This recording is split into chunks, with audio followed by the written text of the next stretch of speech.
Regard, œil avisé, prunelles aiguisées, la midinale est aux aguets.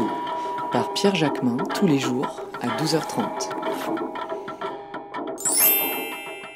Bonjour Emma. Bonjour. Merci d'avoir accepté notre invitation et de nous recevoir chez vous. Vous venez de publier La charge émotionnelle et autres trucs invisibles. C'est publié chez Massot Éditions. J'aimerais d'abord vous faire réagir sur cette pétition lancée par Muriel Robin la semaine dernière dans le JDD. Comme il est beaucoup question de violence dans votre ouvrage et notamment de violence sexuelle, Muriel Robin, qui a rappelé d'ailleurs toute sa confiance à Emmanuel Macron, invite quand même à manifester le 6 octobre prochain pour les violences sexuelles. Vous y serez? Pour les violences sexuelles. Contre les violences sexuelles, pardon.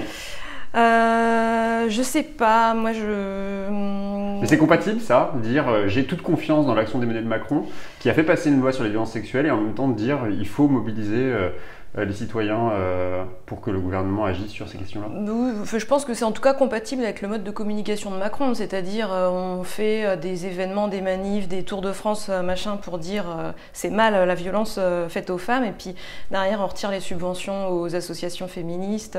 Voilà, il y a des gens une association qui m'a contactée dans le Loiret à qui on a coupé les subventions et qui du coup est obligée de fermer un centre d'accueil pour les femmes battues. Donc voilà, faire beaucoup de com et puis derrière on supprime les fonds, quoi. Il y a une loi votée récemment sur le harcèlement de rue, ça allait dans le bon sens? Alors moi je suis pas trop favorable à cette loi parce que je suis pas trop favorable à ce qui est de toute façon plus de droits et de moyens donnés à la police. On sait toujours vers qui il se tourne quand il s'agit d'arrêter des gens. En plus, assez souvent les harcèlements sexistes et sexuels sont aussi commis par les membres de la police. Donc du coup je vois pas trop bien en quoi ils pourraient nous protéger de ça. Et le harcèlement de rue, c'est quand même quelque chose de très furtif, rapide, assez invisible. Je vois pas concrètement comment ça pourrait se mettre en place. Quelqu'un me harcèle dans la rue, je lui dis bah, viens avec moi, on va chercher un agent pour qu'il puisse te mettre une amende. Donc voilà, pour moi c'est encore une affaire de communication, quoi. Marlène Schiappa, la ministre des Femmes, du droit des femmes sur le harcèlement de rue, vient d'organiser les assises du féminisme avec Raphaël Enthoven, Elisabeth Lévy, Elisabeth Badinter. Elle est féministe, notre ministre des droits des femmes? Je pense qu'elle l'a été, mais il y a des trucs qu'elle a dit qui étaient, moi, avec lesquels j'étais d'accord. Elle a quand même fait des déclarations, voilà, elle nomme les choses, elle parle de domination masculine, de patriarcat, etc. Mais là, je pense qu'elle est complètement, elle s'est perdue dans le gouvernement, quoi. Et puis du coup, elle fait plus rien de bien. Et ouais, je sais pas, cette université complètement hypocrite là, avec Raphaël Enthoven qui est le premier à taper sur les femmes qui dénoncent leurs agresseurs. Le premier à taper sur les femmes qui font des choix vestimentaires qui leur sont propres, qui soient invitées dans ce genre de trucs, c'est quand même assez édifiant. Voilà, Elisabeth Lévy, n'en parlons pas. J'aimerais être une femme noire, avait dit Raphaël Enthoven, ouais. Ça vous fait sursauter? Ouais, j'aimerais bien y voir, ouais. Je pense que ça lui ferait pas de mal. Bon, après, moi, ce qui m'a un peu rendu triste parce qu'il y a quand même des féministes qui ont eu le courage d'y aller, hein. Il y a eu l'association La Lab, il y a eu Titiou Lecoq. Moi, honnêtement, j'ai pas été invitée, bizarrement, mais j'aurais pas eu le courage d'y aller parce que il faut quand même avoir les nerfs bien accrochés. Et du coup, Enthoven, il a déroulé son truc sans aucune contradiction. Il y a des gens qui ont un peu voulu parler, il a dit non, attention, m'interromps pas, laissez parler l'homme blanc, quoi. Et puis après, quand il y a la LAB qui est intervenue, ils se sont fait siffler dans la salle. Enfin, bon, c'est complètement inadmissible. On peut pas se dire féministe et tolérer ça, quoi. Vous insistez dans l'ouvrage sur les comportements masculin, sur les dérives qu'il peut y avoir. Quand vous entendez Eugénie Bastier, la journaliste du Figaro, dire qu'une main aux fesses n'a jamais tué personne, comment ça vous fait réagir? Oui, je pense qu'elle comprend pas très bien comment ça marche en fait, parce que les violences faites aux femmes, c'est pas une petite partie des hommes qui d'un coup sortirent un couteau pour tuer des femmes et les autres qui font rien. En fait, c'est un continuum, un ensemble de comportements qui sont liés à l'éducation.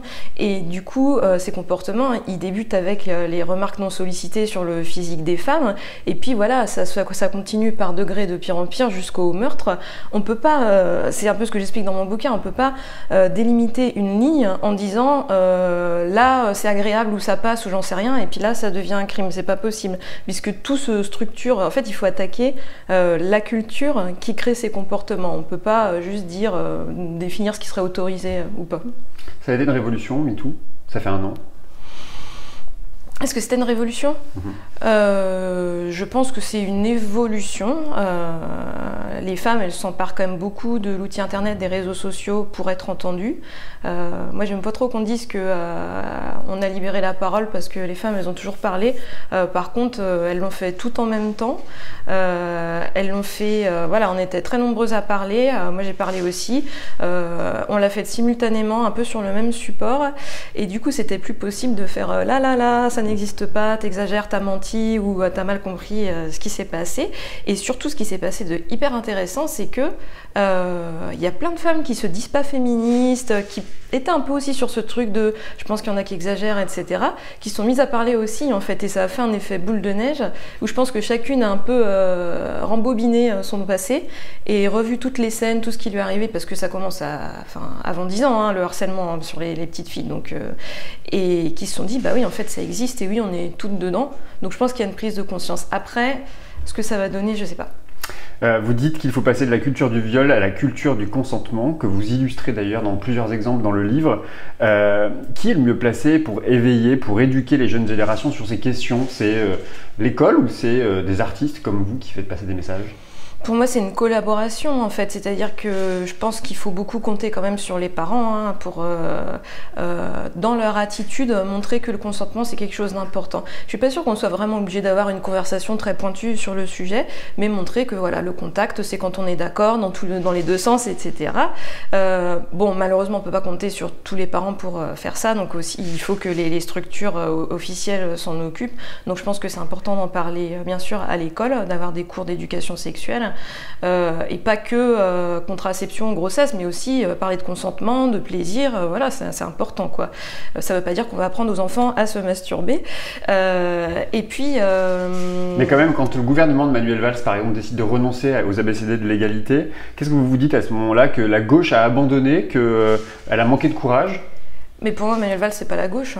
Donc voilà, sinon c'est la droite qui fait son travail. C'était Najat Vallaud-Belkacem qui était ministre de l'Éducation nationale à ce moment-là. Ouais, bah, je pense que... C'est pas la gauche non plus. En fait, c'est le système électoraliste qui est comme ça. On se fait élire sur des trucs que de toute façon on n'applique pas. Et puis après, toutes les décisions qu'on va prendre, c'est juste pour rester populaire ou pour plaire aux personnes qui ont payé pour la campagne électorale. Donc on peut pas du tout attendre d'un gouvernement dans une démocratie représentative qu'ils prennent des décisions qui bénéficient aux gens, quoi. C'est pas le but, ils sont pas là pour ça. Et puis moi je pense qu'effectivement les artistes, tous ceux qui font des films, des livres, des bandes dessinées, bah, c'est important qu'ils communiquent des messages dans le bon sens aussi, parce qu'il y a des enfants qui vont les lire et qui vont se construire par rapport à ça. Alors justement, dans la nouvelle bande dessinée que vous publiez, La charge émotionnelle, vous revenez sur cette charge mentale. Vous êtes déjà revenu, pardon, dans une précédente publication sur la charge mentale invisible et qui pèse aussi sur les inégalités hommes-femmes. C'est quoi la différence entre cette charge mentale et la charge émotionnelle que vous évoquez dans le nouveau livre? La charge mentale, c'est plus quelque chose de l'ordre de la gestion de projet, quoi. Ça va être organiser des choses. Alors c'est invisible, mais c'est organiser des choses concrètes. Les lessives, les repas, les rendez-vous chez le médecin. La charge émotionnelle, je trouve que c'est encore plus pernicieux et encore plus invisible, parce que ça va être toujours se demander ce dont l'autre a besoin. Est-ce qu'on se comporte comme l'autre attend? Donc ça va être avec son conjoint, avec ses enfants, mais avec son entourage professionnel, avec le commerçant du coin de la rue. Et du coup, ça, non seulement ça prend beaucoup d'espace intellectuel pour essayer de se conformer aux attentes des autres, mais en plus, souvent ces attentes, elles sont contraires à notre confort émotionnel à nous, et du coup, souvent, ça va être pas réagir quand on se sent agressé par un truc parce qu'on veut pas vexer la personne. Et d'ailleurs, si on s'autorise à réagir, souvent on nous dit, on nous remet la faute sur nous, on t'a un peu surréagi, il disait ça pourrait être sympa, tu pourrais juste dire merci et puis y penser. J'ai une dernière question, Emma. Votre travail, c'est ça qui est intéressant aussi, c'est qu'il ne se limite pas aux seules questions féministes. Vous évoquez aussi les mouvements sociaux, les violences policières. Dans cet ouvrage aussi, vous racontez cette expérience folle d'Éric qui veut devenir agent gardien de la paix. Vous parlez de féminisme néolibéral aussi. Et vous citez ces femmes qui recourent à d'autres femmes pour des travaux précaires. Ça veut dire que le combat féministe, c'est un peu comme le combat écologiste, et ça ne peut pas marcher si on ne remet pas en cause la logique capitaliste. Ah ouais, alors ça, je suis persuadée de ça, parce qu'en fait, dans un monde capitaliste, on est toujours dans une situation de survie, en fait. Tout le monde essaye de tirer son épingle du jeu, les gens sont rendus très individualistes, même si je pense pas que l'être humain le soit naturellement. Et du coup, pour moi, c'est complètement impossible d'encourager des hommes à prendre un temps partiel, à prendre un congé parental, à partir tôt le soir, à mettre leur carrière en retrait, dans un monde où ils savent que plus tard, ça veut dire qu'ils vont finir dans une EHPAD de merde en train de mourir parce qu'ils n'ont pas de sous, quoi. Du coup, forcément, toutes les personnes qu'on laissera se mettre en avant, profitent un peu du système, elles le feront. C'est pas qu'elles sont égoïstes, c'est que le système fait qu'on réagit comme ça. Du coup, pour moi, il faut exploser ce système individualiste, de carriériste, de concurrence, de développement personnel pour une idéologie un peu plus collective, empathique, bienveillante. Merci beaucoup, Emma. Merci.